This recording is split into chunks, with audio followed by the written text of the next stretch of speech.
ఎంతటి మహత్తరమైనది చూసారండి. పెద్ద అయినది అయిపోయిన వెంటనే కరెక్ట్ గా మన మేయర్ గారు వచ్చారు. ఈ మేయర్ గారి సన్మానం కూడా ఈ కార్యక్రమాలు ఇప్పుడే ప్రారంభిస్తారని పెద్దలు ఉన్నారు కాబట్టి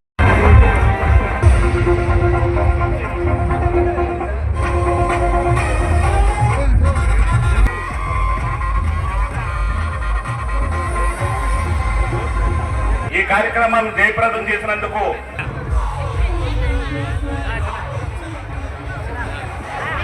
అలాగే మన పిల్లలు కూడా ఉన్నత స్థానానికి తీసుకెళ్ళడానికి ఆ రోజు మహనీయులు చేసిన కృషి ఫలితంగా మనం ఈరోజు అందరూ కూడా సుఖ సంతోషాలతో ఈరోజు అమెరికాలో కానీ లండన్లో కానీ స్వీడన్లో కానీ పై దేశాలు కూడా ఈ సాఫ్ట్వేర్ సెక్టర్ లో స్థిరపడి అందరూ కూడా ఆర్థికంగా మన చిన్నప్పటికి ఇప్పటికి ఏంటంటే ఆర్థికంగా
అలాగే వాళ్ళ దగ్గర నుంచి మనందరూ నేర్చుకోవాల్సింది ఏంటంటే వాళ్ళు సమాజంలో ఏ విధంగా నడుస్తున్నారో మనం చూసుకుంటే మనం కూడా బాగుంటాం. మరి కింద ఉన్న వాళ్ళందరూ కూడా ఆర్థికంగా ఎంప్లాయ్మెంట్ విషయం కానీ ఎడ్యుకేషన్ విషయం కానీ అందరూ కూడా రోజు రోజుకి ఆ గౌరీమాత ఆశీస్సుతో అందరూ అభివృద్ధి చెందుతున్నారు. కానీ ఒకటి మటుకు ఇంకా పాతలు మానట్లేదు. లేడీస్ మా అక్కయ్యలందరికీ విజ్ఞప్తి చేస్తాను, 2 చేతులు జోడించి వేయకుంటున్నాం. మీరు మీ పిల్లలు బాగా చదివించండి. మనలో పెద్ద వీక్నెస్ ఏంటంటే పుష్పతయం నుంచి పెళ్లి సంబంధాలు చూసేస్తారు. పిల్లలు మిడిల్ ఆఫ్ ది ఏజ్ లో చదువు కూడా ఆపేస్తున్నారు.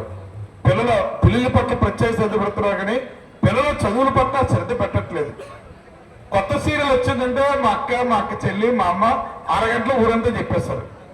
కానీ పిల్లల గురించి కూడా చెప్పండి. మీ ఫ్యామిలీలో ఒక డాక్టర్ అయ్యారో, ఒక ఐఏఎస్ అయ్యారో, ఒక ఐపీఎస్ అయ్యారో, ఒక ఐఎఫ్ఎస్ అయ్యారో, ఒక గ్రూప్ 1 అయ్యారో, అది రోల్ మోడల్ గా తీసుకొని మీరు అందరూ కూడా ఒక్కొక్కరు 1000 మంది చెప్పండి. మన కమ్యూనిటీలో విద్యా వ్యవస్థ పట్ల వెనకబడి ఉన్నాం. మేమైతే చదువుకోలేదు, మా అక్క చదువుకోలేదు. కానీ మా నాన్నగారు మా అమ్మ ప్రోత్సాహంతో మా ఇంట్లో 4 డాక్టర్లు చదువుకున్నారు.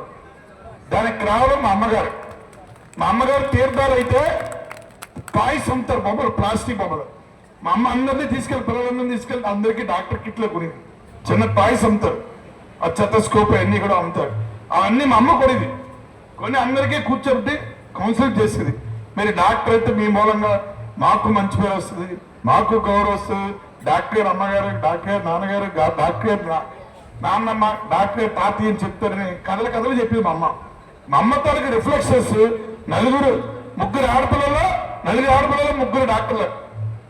నిజంగా మా అల్లుళ్ళు కూడా మంచి అల్లుళ్ళు దొరికాయి, మా అదృష్టం. నిజంగా ఎన్నో జనుల పుణ్యం. మా 4 ఆడపిల్లలు కూడా 4 డాక్టర్లు కూడా, అలాగే కోడలు కూడా. మా తమ్ముడికి ఇచ్చి ప్రస్తుత గ్రేటర్ విశాఖ మేయర్. ఆ మేయర్ అనే కారణం కూడా కేవలం మన గౌరీమాత ఆశిస్తారు. జయంతి సందర్భంగా ప్రతి కుటుంబాల్లో కూడా ఎస్ఆర్ఎస్ గారు కానీ, మా గురువేర్ల అప్పలర్సి గారు కానీ ఈ విశాఖపట్నంలో ఏదైనా ఉంటే ముక్కుసూటిగా మాట్లాడే వ్యక్తులుగా ఎప్పుడు కూడా విశాఖపట్నానికి కమ్యూనిటీ నుంచి ఒక ముక్కుసూటిగా మాట్లాడే వ్యక్తులుగా ఇద్దరిని భావించే పరిస్థితి ఈ విశాఖపట్నంలో జరుగుతుంది. అనకాపల్లి ఎంపీగా ఎస్ఆర్ఎస్ గారు చేశారు, అనకాపల్లి ఎంపీగా మా గురువు గారు అప్పలర్సి గారు చేశారు. అలాగే మినిస్టర్గా ఇవన్నీ చేస్తూ ఎక్కడికైనా మన కమ్యూనిటీలో 100 సంవత్సరాలు పూర్తి చేసుకుని ఎస్ఆర్ఎస్ గారికి ఈవేళ జిల్లా గౌరీ సంఘం అంతా కూడా ఈవేళ తెలియజేసే శుభాకాంక్షలకి ప్రతి ఒక్కరికి ధన్యవాదం తెలియజేస్తూ నేను సెలవు తీసుకుంటున్నాను. గురుగారు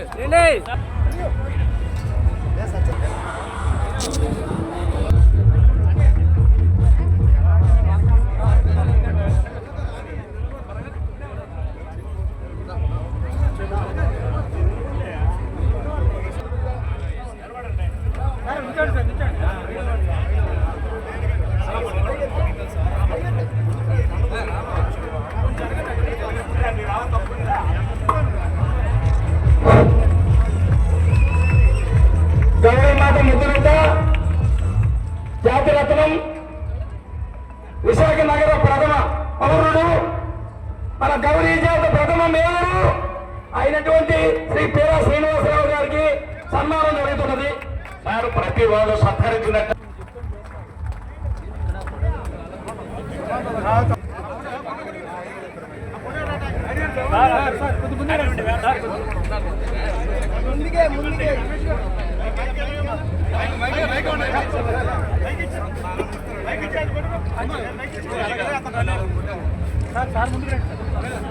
సార్ ఒకసారి సార్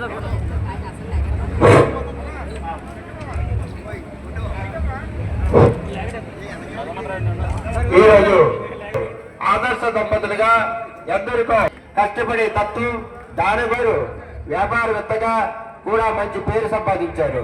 ప్రజల మన్నలలోనే పార్టీ పెద్దలతో సన్నిహితముగా ఉంటూ మంచి పేరు తెచ్చుకున్న ఎన్నో పదవులు పొందారు.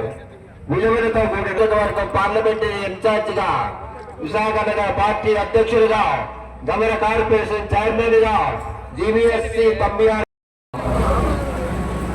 వినోద కార్యక్రమాలు కుటుంబ పరంగా వచ్చి అనేక విషయాలు ఇప్పుడే మా గోవింద్ చెప్పినట్టు పిల్లలు ఏం చదువుకుంటున్నారు, ఏ రకంగా ఉండాలి, తోటి వారిని చూసి నేర్చుకోవాల్సినటువంటి అవసరాలు ఏమైనా ఉంటే నేర్చుకోవటం, ప్రత్యేకించి విద్య తాలూకా ఆ ఉపయోగాలు ఇవన్నీ కూడా గోవింద్ చెప్పారు. ఇక్కడికి వచ్చేటప్పటికి నా ఉద్దేశంలో చాలా వరకు సామాజికంగా ఉండేటువంటిది, ఎందుకంటే మనకు విశాఖపట్నం దాటితే చాలా అతి తక్కువగా ఉండేటువంటి జనాభా. అలాంటప్పుడు ఈరోజు ప్రపంచవ్యాప్తంగా కేవలం విద్య ద్వారా అందిపుచ్చుకునేటువంటి అవకాశాల ద్వారా ప్రపంచం అంతా ఉన్నారు. ఈ కొత్త జనరేషన్కి అనేక విషయాల్లో అవగాహన రావాలనుకున్నప్పుడు రాజకీయంగా వచ్చేటప్పటికి ఎస్ఆర్ఎస్ అప్పలనాయుడు గారి 100 శత జయంతి ఉత్సవాలు జరుగుతున్నటువంటి తరుణంలో ఈ వనభోజనంలో ఆ కార్యక్రమాన్ని కూడా ఇందులో ఏర్పాటు చేసినందుకు ప్రత్యేకంగా జిల్లా కార్యవర్గాన్ని అందరినీ కూడా పేరు పేరున నా అభినందనలు తెలియజేస్తున్నాను. జిల్లా కేంద్ర గౌరవ సంఘం ఒక అరుదైనటువంటి గౌరవాన్ని, ఎందుకంటే 85 తర్వాత రాజకీయాల్లో లేని వ్యక్తి, 85 ముందు అనేక పదవులు, ఎవరు చేయలేనటువంటి పదవులు, అత్యున్నతమైనటువంటి సభ ఏదైనా ఉందంటే భారతదేశంలో అలాంటి పార్లమెంట్లో 3 సార్లు తన వాణిని వినిపించినటువంటి వ్యక్తి ఎస్ఆర్ఎస్ అప్పలనాయుడు గారు. నాకు కూడా కొంచెం అనుబంధం ఉంది. నేను జిల్లా పరిషత్ మెంబర్గా 95లో పోటీ చేసినప్పుడు వారి దగ్గరికి ముందుగా కలవడం జరిగింది. పెందుర్తి ప్రాంతంలో చాలా చక్కగా, చాలా సౌమ్యంగా ప్రోత్సహించినటువంటి వ్యక్తి.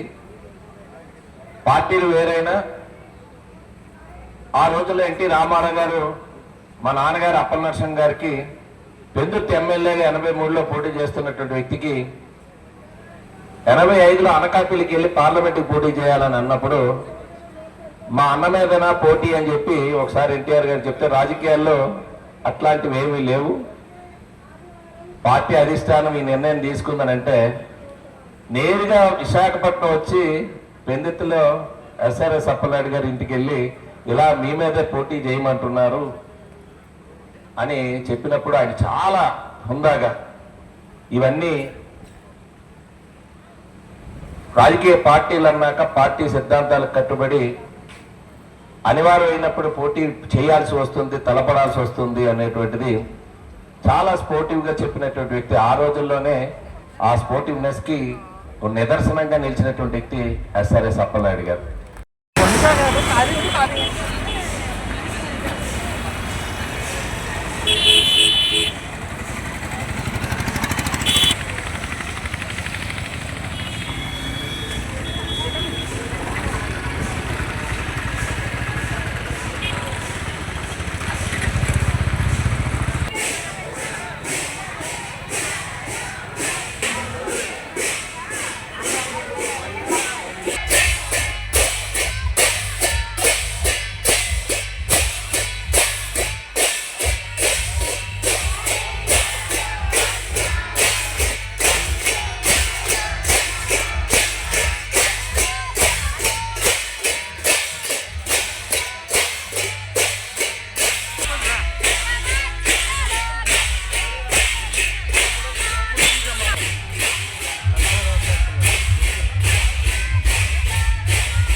ఇంకొక విషయం అండి, నాకు మొన్న 3 రోజుల క్రితం పెందుర్తిలో మహోన్నతమైన మీటింగ్ పెట్టారు.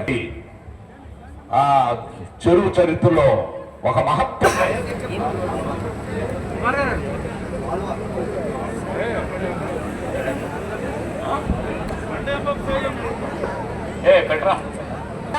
నవంబర్ 6, 1925 సంవత్సరం పెందుర్తిలో అప్పలనాయుడు అప్పాయించారు. వీరి భార్య కొండాయమ్మ గారు. వీరికి 6 కుమార్తెలు, 2 కుమారులు.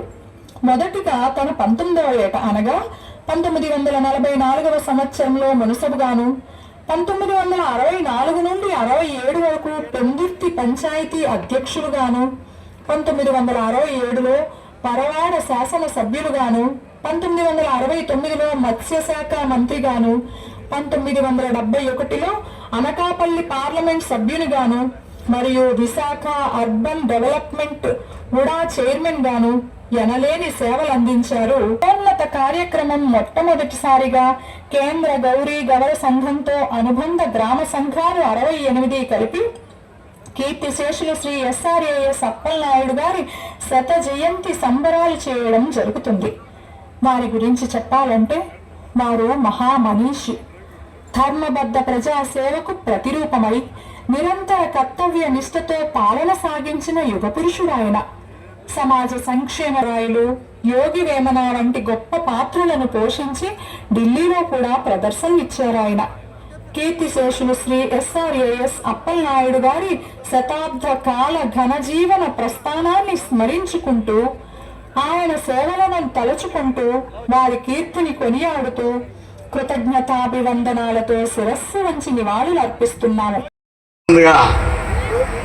మన గౌరవ జాతికే ముద్దు బిడ్డ, ప్రప్రదంగా మేరైన మన పేలా శ్రీనివాస్ గారికి ఈ సభ, ఈ వేదికను ప్రారంభించవలసిందిగా కోరుకుంటున్నాం. వాళ్ళు ఫోన్ చేసి ఇది మంది, మనం అందరం ఉండాలి, దాంట్లో ప్రతి ఒక్కరూ భాగస్వాములు అవ్వాలి.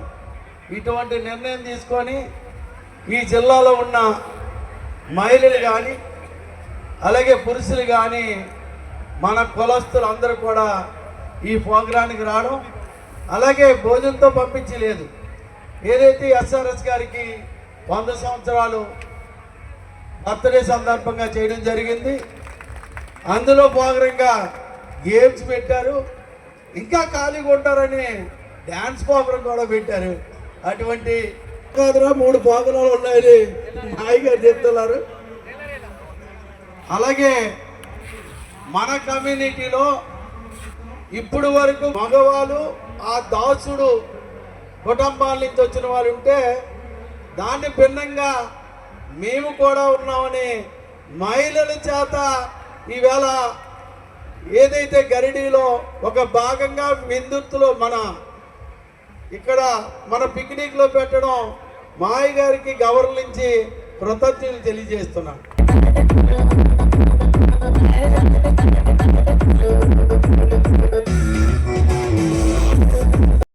గ్రామంలో ఉన్న పిల్లల అందరికీ ప్రప్రదంగా అభినందన సెక్రటరీ గారు ఒకరు జరిపారు.